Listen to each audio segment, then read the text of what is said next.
কিন্তু এগুলোই না, আরও অনেক টেকনিকের সম্পর্কে বলবো, যে এডিটিং টেকনিকগুলো তোমরা দেখলে সেগুলো আমি এই দুটো পয়েন্টের সাহায্যে ক্রিয়েট করেছি।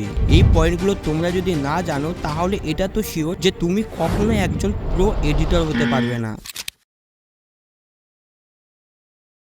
তো ক্যারেক্টার ফ্লিপ অ্যানিমেশনটা দেখতে যেমন কুল, সেরকম এটা বানানো ততটাই সহজ।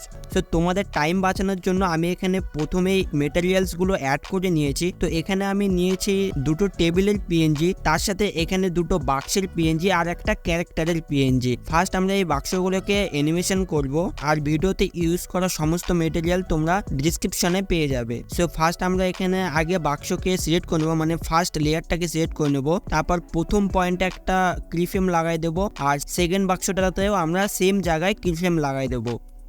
তো কিফ্রেম অ্যাড করার পর ফার্স্ট লেয়ারটা আবার সিলেক্ট করব, সিলেক্ট করার পর এটা আমরা উপরের দিকে হাইড করে দেবো কিছুটা এইভাবে। তো সেকেন্ডটাকেও আমরা সেমভাবে ওইভাবে হাইড করে দেবো।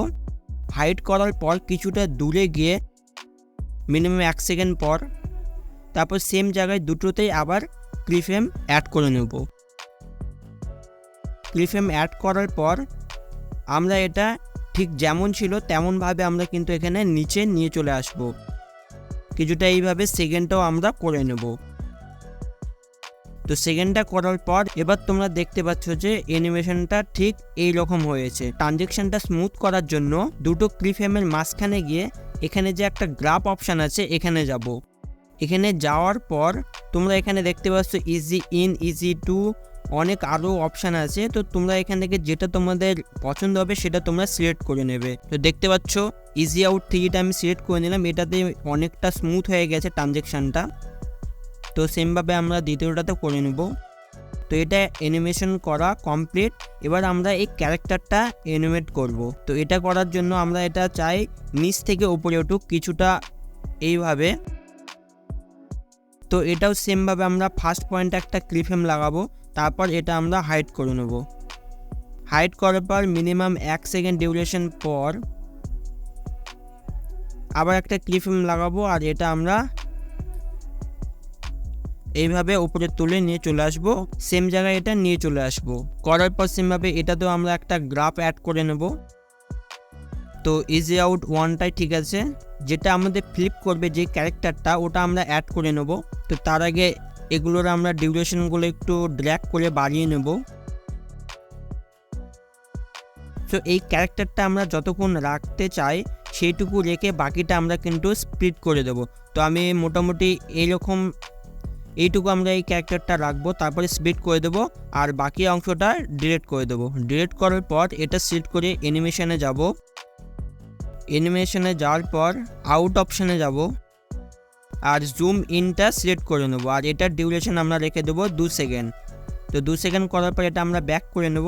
এরপর যে ক্যারেক্টারটা ফ্লিপ করবে সেই ক্যারেক্টারটা আমরা অ্যাড করে নেব।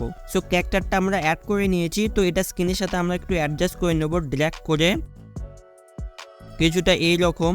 আর এটা আমরা কিন্তু এই যে প্রথম ক্যারেক্টারটা আছে যেখানে শেষ হয়েছে ঠিক ওই পজিশন থেকে কিন্তু আমরা সেকেন্ড ক্যারেক্টারটা সেখান থেকে কিন্তু আমরা স্টার্ট করব। এরপর আমরা স্টার্টিং পয়েন্টে একটা কিফ্রেম লাগাবো, আর কিছু দূরে গিয়ে আর একটা কিফ্রেম লাগাবো। লাগানোর পর এটা আমরা ড্র্যাগ করে এই সাইডে নিয়ে চলে আসব। নিয়ে আসার পর আবার কিছু দূরে গিয়ে আবার একটা কিফ্রেম লাগাবো। কিফ্রেম লাগানোর পর আমরা একটু এদিকে নিচের অপশানগুলো স্লাইড করব, আর এখানে আমরা বেসিক অপশানে চলে যাব। তারপর এখানে রোটেশনে যাব, আর এটা হালকা করে এইভাবে কিছুটা এইরকম রোটেশন করে নেব। তো রোটেট করার পর আমরা এখানে রাইট করে দেবো। আবার কিছু দূর গিয়ে একটা আবার কিফ্রেম লাগাবে। এবার আমরা রোটেশনটা আবার সোজা করে দেবো। তো আবার আমরা সেম বেসিক অপশানে যাব, গিয়ে রোটেশনটা আমরা আবার 0 ডিগ্রিতে করে দেবো। করার পর এখানে আমরা একটা স্প্লিট করে দেবো। স্প্লিট করার পর ক্যারেক্টারটা আমরা মিরর করে দেবো, মানে এই সাইডে উল্টাই দেবো। তো তার জন্য তোমরা এখানে ট্রান্সফর্মে যাবে, আর মিরর অপশানে ট্যাপ করলে দেখবে ক্যারেক্টারটা কিন্তু লেফটের দিকে ঘুরে গেছে। তো এবার আমরা আবার স্টার্টিং পয়েন্টে আবার একটা কিফ্রেম লাগাবো। স্টার্টিং পয়েন্টে কিফ্রেম লাগানোর পর কিছু দূর গিয়ে আবার একটা কিফ্রেম লাগিয়ে এটা আমরা এই সাইডে স্লাইড করে নিয়ে চলে আসব। নিয়ে আসার পর আবার একটা কিফ্রেম লাগাবো। কিফ্রেম লাগানোর পর এটা আবার সেমভাবে কিন্তু রোটেট করে দেব। সো রোটেট করার পর তো এটা আমি ফার্স্ট আগে ডিউরেশনটা ছোট হয়ে গেছে, এটা একটু বড় করে নিই ড্র্যাগ করে। করার পর আবার কিছু দূর গিয়ে আমরা আবার কিন্তু রোটেশনটা আবার ঠিক করে নেব। এখানে কিন্তু অ্যানিমেশনটা ক্রিয়েট করা শেষ। তো তোমরা এখন অ্যানিমেশনটা দেখে নাও ফার্স্ট থেকে।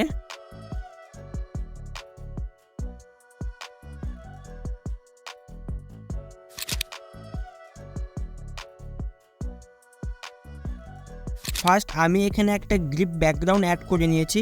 তো তোমরা যে কোনো একটা ব্যাকগ্রাউন্ড অ্যাড করে নেবে। নেওয়ার পর ফার্স্ট এটা একটা তোমরা কিন্তু এটা ডিউরেশনটা মোটামুটি 4 থেকে 5 সেকেন্ড রেখে দেবে।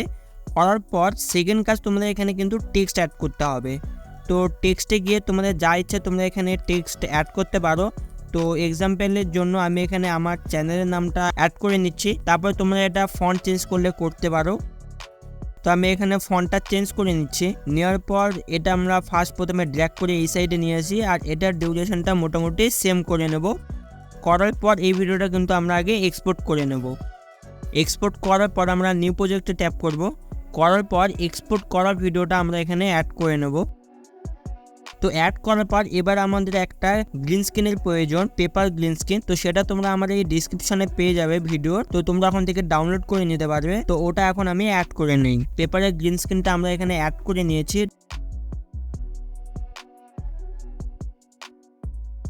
তো কিছুটা এইরকম। তো এটা কিন্তু আমরা আগে স্প্লিট করতে লাগবে। যখন থেকে দেখতে পাচ্ছ যে এই অপশান থেকে কিন্তু আমরা আগে স্প্লিট করে নেবো। তো এখানে স্প্লিট করার পর লেফট সাইডে যে অংশটা সেটা আমরা ডিলিট করব।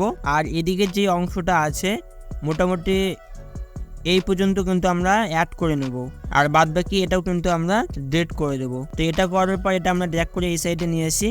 নিয়ে আসার পর এটা ভালো করে স্ক্রিনের সাথে আমরা অ্যাডজাস্ট করে নিই। তো অ্যাডজাস্ট করার পর এবার কিন্তু আমাদের যে গ্রিন স্ক্রিনটা আগে রিমুভ করতে লাগবে। তো রিমুভ করার পর তোমরা এখানে স্লাইড করবে। স্লাইড করার পর এখানে রিমুভ ব্যাকগ্রাউন্ড বলে একটা অপশান পেয়ে যাবে। আর এখানে ক্রোমা কি বলে আরেকটা অপশান পেয়ে যাবে। তো এখানে করার পর এখানে আগে তোমরা কালারটা সিলেক্ট করে নেবে, গ্রিন কালার। সিলেক্ট করার পর এখানে ইন্টেন্সিটি সেটা তোমরা এখানে প্লাস করে দেবে, একদম 100 করে দেবে। 100 করার পর রাইট করে দেবে। বাস হয়ে গেল তোমাদের পেপার টেক্সট রিভিল।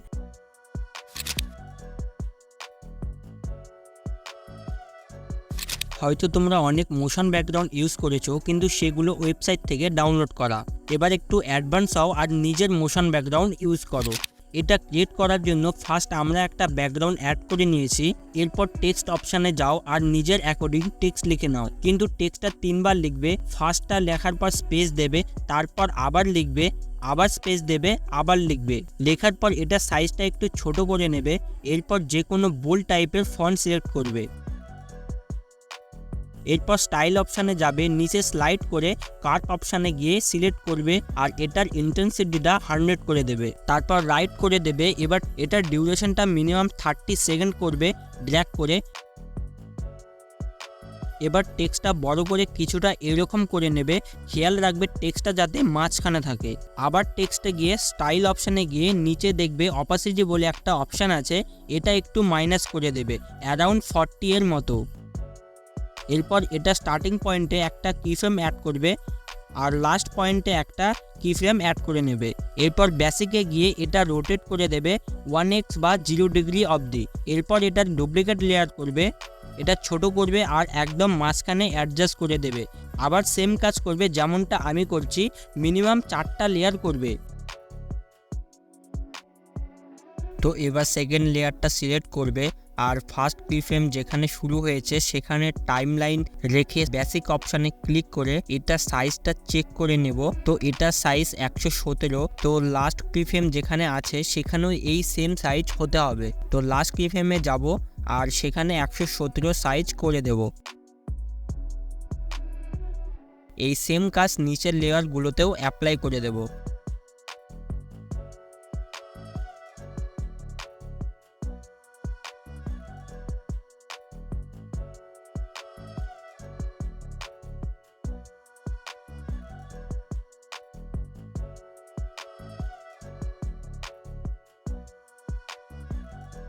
এবার ফাইনাল রেজাল্ট তোমাদের সামনে। নর্মাল মানে এরকম স্লাইড অ্যানিমেশন তো তোমরা দেখেইছো, চলো এটাকে একটু অ্যাডভান্সে নিয়ে যাওয়া যাক। তোমরা এখানে দেখতে পাচ্ছ একটা ব্যাকগ্রাউন্ড আর একটা ইউটিউব লোগো অ্যাড করে নিয়েছি এক্সাম্পলের জন্য। তুমি যেটা অ্যানিমেট করতে চাও সেটা অ্যাড করে নেবে। ফার্স্ট লোগোটাকে সিলেক্ট করব আর স্টার্টিং পয়েন্টে একটা কিফ্রেম অ্যাড করব। এরপর লোগোটাকে ছোট করে নেব আর রোটেট করে দেব। দেওয়ার পর মিডিল বরাবর এটাকে হাইড করে দেব আর কিছুটা আগে গিয়ে আরেকটা কিফ্রেম অ্যাড করে নেব আর লোগোটাকে বেল করে কিছুটা বড় করে নেব আর সোজা করে নেব আর দুটো কিফ্রেমের মাঝখানে গিয়ে গ্রাফে গিয়ে ইজি আউট টু সিলেক্ট করে দেব। বাস তাহলে রেডি।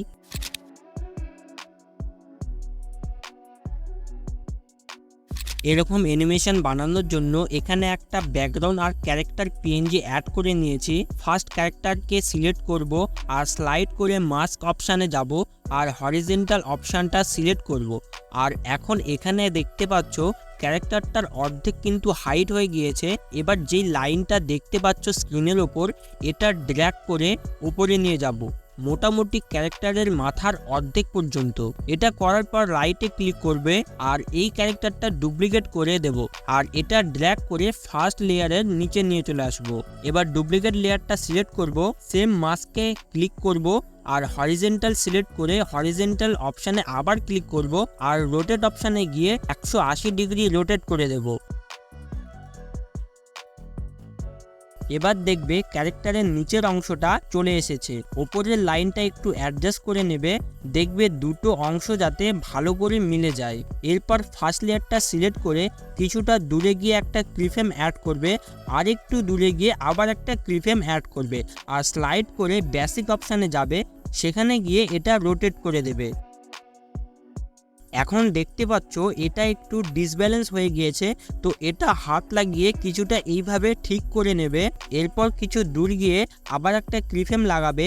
এটা লাগানোর কারণ মাথাটা যে ভাগ হলো সেটা যেন এইভাবে কিছুক্ষণ থাকে তারপর ক্লোজ হয়। তো ক্লোজ করার জন্য যেখান থেকে চাও এটা ক্লোজ হোক সেখানে গিয়ে একটা কিফ্রেম অ্যাড করো, আর একটু দূরে গিয়ে আবার একটা কিফ্রেম অ্যাড করো আর রোটেশনে গিয়ে রোটেশনটা মাইনাস করে দাও। এবার এটা ভালো করে অ্যাডজাস্ট করে নাও। এবার যে এলিমেন্টটা ব্রেন থেকে বের হবে সেটা আমরা অ্যাড করে নেব। তো আমি অ্যাড করে নিয়েছি আর স্লাইড করলে দেখতে পাবে লেয়ার বলে একটা অপশান আছে, সেটা সিলেক্ট করে সবার লাস্ট লেয়ারটা সিলেক্ট করবে। তো সিম্পলি এটা আগে ছোট করে নেব আর এটা একদম মাথার মাঝখানে হাইড করে দেব। এবার যেখানে মাথাটা ভাগ হয়ে গেছে সেখানে একটা কিফ্রেম অ্যাড করে আবার কিছু দূরে গিয়ে কিফ্রেম অ্যাড করে এটা লেফট সাইডে নিয়ে চলে আসব আর একটু বড় করে দেব। এবার ফাইনাল আউটপুটটা দেখে নাও। ওকে, তো ভিডিওটা যারা ভালো করে দেখেছো তাদেরকে কংগ্রেটস, কারণ তারা বুঝে গিয়েছো যে পয়েন্টগুলো কি। আর যারা বোঝোনি তাদের বলে দেই, ফার্স্ট পয়েন্ট কিফ্রেম আর সেকেন্ড পয়েন্ট মাস্কিং বা মাস্ক। আসলে কি হয় এই পয়েন্ট এটাই ভাবছো তো? যারা এডিটিং করো তারা হয়তো বুঝেইছো কি হয় এইগুলো। কিফ্রেম এটা এডিটিং এর এমন একটা ইম্পর্টেন্ট অংশ যেটা ছাড়া বড় বড় এডিটরও ভিডিও এডিটিং করতে পারে না। এটার সাহায্যে তুমি তোমার ভিডিওকে নিজের ইচ্ছে মতো মডিফিকেশন করতে পারো, যেমনটা তোমরা এই অ্যানিমেশন গুলো ক্রিয়েট করার সময় দেখলে।